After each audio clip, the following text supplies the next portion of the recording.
अयोध्येच्या राम मंदिराच्या देणगी घोटाळ्याच्या पार्श्वभूमीवरती खासदार संजय राऊत यांनी काही खळबळजनक असे आरोप केलेत। ठाकरेंच्या शिवसेनेने राम मंदिराला दान केलेली चांदीची वीट गायब झाल्याचा दावा देखील संजय राऊतांनी केलाय। शिवसेनेने 1 कोटी रुपये आणि चांदीची वीट दान केली होती, मात्र अजूनही ट्रस्टकडून त्या चांदीचं काय केलं त्याची पावती आणि माहिती मिळालेली नसल्याचं संजय राऊत यांनी म्हटलंय। जेव्हा ट्रस्टची स्थापना झाली तेव्हा अयोध्येत आम्ही होतो, त्या क्षणी आमच्याकडून 1 कोटी रुपयाचा चेक हा श्रीराम मंदिर ट्रस्टसाठी गेला आणि त्याच वेळेला आमच्याकडून 25 किलोपेक्षा जास्त चांदीची वीट, ही पहिली वीट आम्ही त्यांना दिली। जास्त त्या विटीची जो रिसिप्ट नाही आणि सगळ्यात जास्त चोऱ्या तिकडे चांदीच्या विटांच्या किंवा चांदीच्या ज्वेलरीच्या झालेल्या आहेत। चंपतराय यांना पाठीशी घातलं जातं। राम मंदिराच्या पैशांवरती देशाचं राजकारण चाललं असं म्हणणं बावळटपणाचं असल्याची टीका मंत्री संजय शिरसाट यांनी केली आहे। तर ज्यांनी रामाचा अपमान केला त्यांचा सत्यानाश झाला असं भाजपच्या नवनाथ बन यांनी म्हटलंय। राम मंदिराच्या पैशावर देशाचं राजकारण चाललंय असं म्हणणं म्हणजे पूर्णपणे बावळटपणाचं हे लक्षण आहे। जे आम्हाला मानधन मिळालं होतं त्याच्यातून आम्ही ते पैसे दिले होते चेकच्या स्वरूपात, म्हणून तुम्ही दिलेले नव्हते। तर ह्या सर्व आमदारांनी त्यावेळेला खासदारांनी हे दिलेली देणगी होती आणि म्हणून त्याचा हिशोब मागण्याचा खऱ्या अर्थानं तुम्हाला तो काहीच अधिकार पण नाही। परंतु अशा घटना घडू नये या मताचा देशातला प्रत्येक नागरिक आहे। तुम्ही तर राम मंदिर झाल्यानंतर आतापर्यंत दर्शनाला गेले नाही, म्हणून तुमचा आणि रामाचा संबंध काय? या महाराष्ट्रामध्ये, या देशामध्ये प्रभू रामचंद्रांचे भक्त आहेत, ते तुम्हाला कधीही माफ करणार नाहीत। राम मंदिर ट्रस्टमध्ये जो काही कथित घोटाळा झालाय त्या प्रकरणामध्ये SIT ची स्थापना करण्यात आली। कुणालाही सोडलं जाणार नाही। ज्यांनी प्रभू रामचंद्रांच्या कामामध्ये चूक केली त्यांना शिक्षा देण्याचं काम प्रभू रामचंद्र करतीलच। जवळपास 18 दिवसांच्या नंतर राम मंदिरामधल्या देणगीमध्ये कोट्यवधी रुपयांचा डल्ला समोर आल्याच्या नंतर FIR दाखल करण्यात आला। यानंतर आज राम जन्मभूमी तीर्थक्षेत्र ट्रस्टचे सरचिटणीस चंपतराय यांनी राजीनामा दिलाय। दान चोरीच्या प्रकरण समोर आल्याच्या नंतर त्यांच्यावरती राजीनाम्याचा दबाव वाढत होता। ते विरोधी पक्षांच्या रडारवरती होते। चंपतराय यांच्याशिवाय ट्रस्टचे दुसरे सदस्य अनिल मिश्रा यांनी देखील राजीनामा दिला। अयोध्या श्रीराम जन्मभूमी मंदिर कथित दान अनियमिततेच्या प्रकरणामध्ये शुक्रवारी ही मोठी घडामोड घडली। उत्तर प्रदेश सरकारने या प्रकरणाच्या तपासासाठी विशेष तपास पथक SIT ची स्थापना केली आहे। याचा प्राथमिक अहवाल आल्याच्या नंतर FIR नोंदवला जाणार आहे। अयोध्येतला दान घोटाळा प्रकरणामध्ये 8 जणांना आतापर्यंत अटक झाली। काल या सगळ्यांना ताब्यात घेण्यात आलं।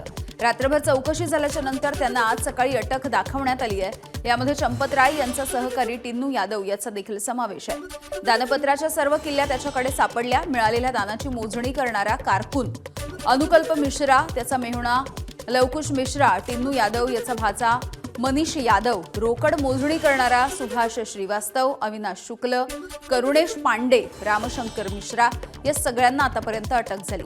दरम्यान SITचा रिपोर्ट येताच कारवाई सुरू झालेली आहे आणि चौकशीच्या नंतर दूध का दूध पानी का पानी होईल अशी प्रतिक्रिया उत्तर प्रदेशचे मुख्यमंत्री योगी आदित्यनाथ यांनी दिली आहे। सरकार की जो मंशा है, सरकार ने पहले दिन कहा कि दूध का दूध और पानी का पानी सबके सामने आएगा, लेकिन मैं फिर से अपील करूंगा, राम भक्तों की अग्नि परीक्षा मत लो। राम भक्तों के साथ, उनकी आस्था के साथ खिलवाड़ करना बंद करो। अगर तथ्य नहीं है, पुष्ट प्रमाण नहीं है तो आरोप प्रत्यारोप बंद करो, और प्रमाण है तो SIT को सबूत सहित प्रमाण प्रस्तुत करो। SIT की सिफारिश के अनुरूप सरकार कार्रवाई को आगे बढ़ा रही है, और जब वरिष्ठ अधिकारियों की टीम कार्य कर रही है तो उसमें फिर राजनीतिक बयानबाजी बंद करें।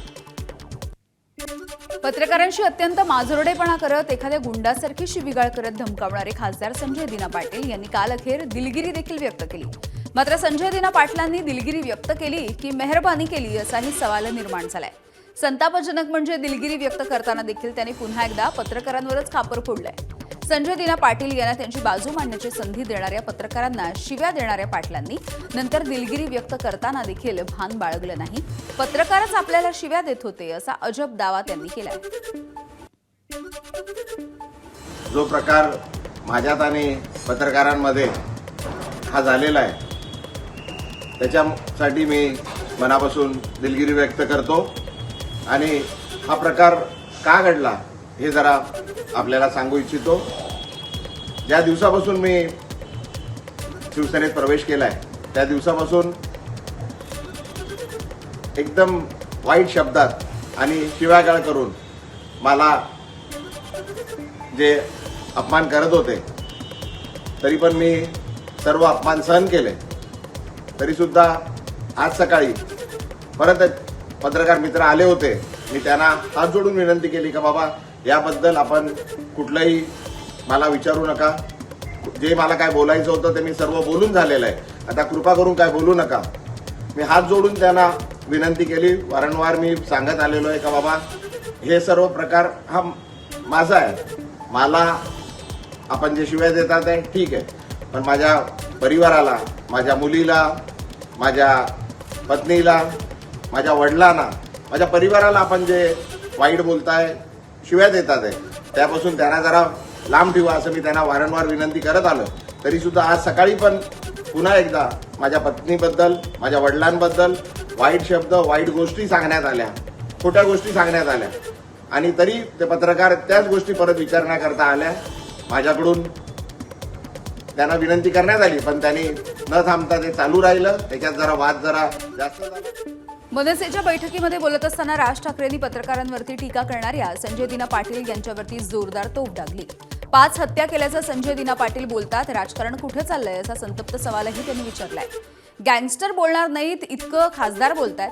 बॉम्ब फोडेन, 5 खून केले असं बोलूनही जर चौकशी होत नसेल तर हे सगळं गंभीर असल्याचं मत देखील राज ठाकरेंनी मांडलं. मनसेचे नेते संदीप देशपांडे यांनी आज पत्रकार परिषद घेत खासदार संजय दिना पाटील यांच्यावरती निशाणा साधलाय. मुजोर संजय दिना पाटील यांना Y+ सुरक्षा कशासाठी असा सवालही त्यांनी विचारला. तसंच त्यांच्याकडील वाहनांची पोलिसांनी चौकशी करावी असं त्यांनी म्हटलं. तर त्यांनी व्यक्त केलेल्या दिलगिरीवरूनही निशाणा साधण्यात आला.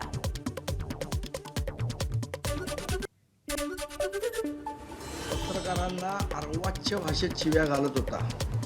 पत्रकारांना शिव्या घालत होता हे तर झालंच आणि जी भाषा त्यांनी वापरली ती मला असं वाटतं महाराष्ट्राच्या, ज्याला आपण पुरोगामी महाराष्ट्र म्हणतो, या पुरोगामी महाराष्ट्राला शोभणारी नाही. काल मी काहीतरी दिलगिरी बघितली त्यांची. ती दिलगिरी होती का पत्रकारांवर केलेले उपकार होते. हे एकदा त्या दिलगिरीमधून बाहेर येऊ दे. कुठली पद्धत आहे दिलगिरी व्यक्त करायची. उद्धव ठाकरेंनी 6 फुटीर खासदारांच्या विरोधात रणशिंग फुंकलं. उद्यापासून ते पुढील 3 दिवस फुटलेल्या खासदारांच्या मतदारसंघामध्ये दौरा करणार आहेत. उद्धव ठाकरे या 6ही खासदारांच्या मतदारसंघामध्ये जाऊन कार्यकर्त्यांसोबत संवाद साधतील आणि वेगवेगळ्या ठिकाणी मेळावे देखील घेतले जातील. एकीकडे एकनाथ शिंदेंनी ऑपरेशन टायगर 3.0 ची तयारी सुरू केल्याची चर्चा आणि दुसरीकडे उद्धव ठाकरे पक्ष संघटना मजबूत ठेवण्यासाठी दौरा करतायत. आज संध्याकाळी उद्धव ठाकरे नागपूरमध्ये पोहोचणार आहेत. त्यामुळे फुटलेल्या खासदारांच्या संदर्भात आज उद्धव ठाकरे नेमकं काय बोलणार याकडे देखील लक्ष आहे. उद्धव ठाकरेंच्या दौऱ्यामध्ये कार्यकर्त्यांचा मेळावा आयोजित करण्यात आलाय आणि 6 खासदार गेले पण एकही शिवसैनिक गेलेला नाही, पदाधिकारी गेला नाही असं खासदार संजय राऊत म्हणाले. तर उद्धव ठाकरे यांचा दौरा म्हणजे वराती मागून घोडं असल्याची टीका भाजपचे मुख्य प्रवक्ते नवनाथ बन यांनी केली आहे. शिवसेना पक्षप्रमुख उद्धव ठाकरे हे 5 गद्दार खासदारांच्या मतदारसंघाला भेटी देणार आहे. ईशान्य मुंबईत ते येऊन गेले, पुन्हा एकदा येणार आहे. पण आज ते नागपूरला उतरतील. तिथून यवतमाळला आम्ही रात्री जाऊ. यवतमाळनंतर मग आम्ही हिंगोली, परभणी, धाराशिव आणि मग शिर्डी 29 तारखेला अशा कार्यकर्त्यांच्या बैठका आणि मेळावे आहेत. उद्धवजी ठाकरे खासदारांच्या मतदारसंघामध्ये दौरे करणार आहेत. उद्धवजी ठाकरे यांचा हा दौरा म्हणजे वराती मागून घोडे. खरं तर वर्षभर घरामध्ये बसायचं, आणि अशा पद्धतीनं खासदार भेटी देत नाहीत म्हणून दुसऱ्या पक्षात गेल्यानंतर दौरे करायचा याने काहीही परिणाम होणार नाही. जनता तुमच्यासोबत नाही. संजय राऊतांच्या मूर्खपणाच्या बडबडीला कंटाळून जनतेनं तुम्हाला नाकारलंय हे उद्धवजी ठाकरे यांनी लक्षात घ्यावं. त्यामुळे असे वराती मागून घोडे काढून तुमची वरात सजली जाणार नाही. जनतेनं तुम्हाला घरात बसवलंय हे लक्षात घ्या. ठाकरे सेनेमधून 6 खासदारांनी फुटून शिंदे सेनेमध्ये प्रवेश केला आणि यानंतर या 6 लोकसभा मतदारसंघात पक्षप्रमुख उद्धव ठाकरे सभा घेत आहेत. याची सुरुवात यवतमाळ वाशिम लोकसभा मतदारसंघामधून करण्यात येते. यवतमाळच्या कृषी उत्पन्न बाजार समितीमध्ये सकाळी 10:30 वाजता ही सभा होणार आहे. तसंच या सभेमध्ये गद्दार खासदारांचा समाचार कशा पद्धतीने उद्धव ठाकरे घेतील याकडे महाराष्ट्राचं लक्ष आहे. ठाकरेंच्या 6 खासदारांचं ऑपरेशन टायगर पार पडल्याच्या नंतर आता ठाकरेंचे आमदार हे देखील एकनाथ शिंदे यांच्या रडारवरती असल्याची चर्चा आहे. ठाकरेंचे 4 आमदार एकनाथ शिंदे यांना भेटले आणि 12 आमदार आमच्या सोबत येण्यासाठी तयार असल्याचं आश्वासन शिंदेंना दिल्याची माहिती सूत्रांकडून येते. दरम्यान ही भेट नुकतीच पार पडल्याचं देखील कळतंय. येत्या काही काळामध्ये काही आकड्यांची जुळवाजुळव करून ऑपरेशन टायगर 3 हे होणार असल्याची माहिती आहे. त्यामुळे उद्धव ठाकरेंच्या शिवसेनेमध्ये तिसऱ्यांदा राजकीय भूकंपामुळे खळबळ उडणार आहे का हे बघणं देखील महत्त्वाचं आहे. एकनाथ शिंदे हे एक दिवस फडणवीसांना फोडतील, बावनकुळेंना फोडतील, अमित शहांना देखील फोडण्याचे त्यांचे प्रयत्न सुरू आहेत असं खासदार संजय राऊतांनी म्हटलंय. तर राऊतांना प्रत्युत्तर देताना हे सगळे नेते एक दिलानं काम करत असल्याचं नवनाथ बन यांनी म्हटलं. तुमच्यासारखी गटबाजी महायुतीमध्ये नसल्याचा टोला देखील नवनाथ बन यांनी राऊतांना लगावला. मंत्री आणि शिवसेनेचे नेते गुलाबराव पाटील यांनी एक मोठा दावा केलाय. शिंदेनी दाढीवरती हात फिरवला की ऑपरेशन यशस्वी होतं असं गुलाबराव पाटील यांचं म्हणणं आहे. ऑपरेशन 3.0 ला सुरुवात झाल्याचा देखील त्यांनी दावा केलाय. गुलाबराव पाटील यांच्या या वक्तव्यामुळे सध्या राजकीय वर्तुळामध्ये चर्चेला देखील उधाण आलंय. ऑपरेशन 3.0 म्हणजे नेमकं काय याकडे देखील आता सगळ्यांचं लक्ष आहे. झालंय तसं होईल. थांबा थोडं थांबा. 14 आमदार लवकर जास्तीत जास्त होईल. कधीपर्यंत? बघा ना तुम्ही, एकनाथ शिंदे बोलत नाही, दाढीवर हात फिरवता. हे स्वतः उद्धव ठाकरेंच्या चिरंजीव आदरणीय युवा नेते आदित्य ठाकरेंनी कबूल केलेलं आहे. जेव्हा ते दाढीवर हात फिरवता तेव्हा टायगर सक्सेस होतो. तुम्ही काय करता? भाऊ त्यांनी मिमिक्री केली होती मात्र शिंदे साहेबांची गाडीवर हात फिरवून. नाही आवाज तर सुधरव राजा, गुलाबचा आवाज लागतो त्याला. ठाकरेंच्या 6 बंडखोर खासदारांना पक्षामध्ये प्रवेश दिल्याच्या नंतर आता शिवसेनेने थेट काँग्रेसच्या बड्या नेत्याला पक्षप्रवेशाची ऑफर दिली आहे. मंत्री उदय सामंत यांनी काँग्रेसचे ज्येष्ठ नेते विजय वडेट्टीवार यांना शिवसेनेमध्ये येण्यासाठी निमंत्रण दिलं. वडेट्टीवार हे आमचे जवळचे मित्र आहेत. त्यांच्यासारखा ताकदवान नेता आमच्या पक्षामध्ये आला तर सगळ्यात जास्त आनंद मला होईल असंही उदय सामंतांनी म्हटलं. मात्र पक्षप्रवेशाच्या सोबतच त्यांनी आमच्याशी चर्चा केली नाही असं देखील सामंतांनी स्पष्ट केलं आहे. नाही, विजय वडेट्टीवार हे अतिशय आमचे सगळ्यांचे चांगले मित्र आहेत. माननीय एकनाथ शिंदे साहेबांचे देखील अतिशय जवळचे मित्र आहेत. पक्षप्रवेशाच्या संदर्भामध्ये विजय वडेट्टीवार साहेबांनी आमच्याशी कधीही चर्चा केली नाही. पण विजय वडेट्टीवारांसारखा विदर्भातला एक ताकदीचा नेता, लोकांमधला नेता, ज्याची नाळ लोकांशी जुळलेली आहे, यांनी जर माननीय एकनाथ शिंदे साहेबांबरोबर काम करण्याचा निर्णय घेतला तर सगळ्यात जास्त आनंद असणारा मी असेल, कारण मी विजय वडेट्टीवार साहेबांबरोबर देखील काम केलं. केंद्रीय मंत्रिमंडळ फेरबदलाचं मंथन सध्या पूर्ण झालंय. नव्या मंत्र्यांच्या नावांची लवकरच घोषणा होणार आहे. शिवसेनेच्या 6 नव्या खासदारांपैकी एकाला राज्यमंत्रीपद मिळण्याची शक्यता आहे. सूत्रांच्या माहितीनुसार 6 पैकी 3 नावांचा विचार सुरू आहे. यामधल्या 2 दीड वर्षांसाठी संधी मिळू शकते. परभणीचे खासदार संजय जाधव यांचं नाव राज्यमंत्रीपदासाठी आघाडीवर आहे. संजय देशमुख यांना देखील शिवसेनेकडून राज्यमंत्रीपदाचं आश्वासन मिळालंय. तर ओमराजे निंबाळकर यांना दुसऱ्या टप्प्यामध्ये संधी मिळण्याची शक्यता आहे. केंद्राच्या राजकारणामध्ये काय चाललंय याचा आम्हाला काही माहिती नाहीये. एकनाथ शिंदे साहेबांकडे ती माहिती असेल, म्हणून त्याच्यावर कधी विस्तार होणार, कोण जाणार, कोण येणार याबद्दल आम्ही सांगू शकत नाही. दरम्यान शिवसेनेला एक कॅबिनेट मंत्रीपद आणि एक राज्यमंत्रीपद मिळण्याची शक्यता आहे. याचं कारण शिवसेनेचे खासदार वाढले आहेत आणि केंद्रामधलं वजन देखील वाढलंय.